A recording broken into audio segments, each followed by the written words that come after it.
Mikstena kungam pietiek ar vienu pasākumu, kur Ziemeļvalstīs tas būtu momentāli demisija, kad ja lido uz Berlīnu ar privāto reisu, lai saņemtu apbalvojumu par kaut kādu darbību, ja, ka tas ir amorāli vienkārši no valsts vadītāja puses, un demisijai vajadzēja būt tūlīt un uz vietas. Tas, ko es klausos no Kariņa kunga puses, es sapratu uz vienu. Ja nebūtu šī laikā Kariņš kungs kā premjers, tad Eiropā vispārībā nekas nenotiktu jautājumā par Ukrainu. Jo ne Makrons, ne Šolts, pat ne mūsu kaimiņu Nausēdas personība netiek pieminēta, jo Kariņa kungs ir bijis tas, kas ir vadījis visu šo procesu.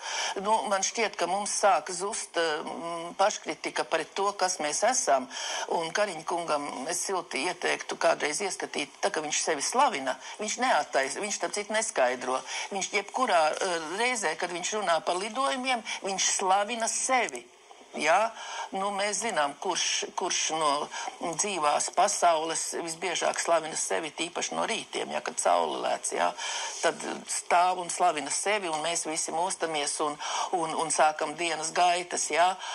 Man reizēm šķiet, ka tieši tāpatās notiek, jo klausoties Kariņa kungu skaidrs viens, ja nebūtu Kariņa, Eiropā nekas nenotiktu, un Ukraina būtu pamesta viena pati, un, nezinu, kas tad būtu šobrīd. Kariņa kungs ir izglābis Eiropu no smagas krīzes. Jā, tu to tā arī daļai ironiski, protams,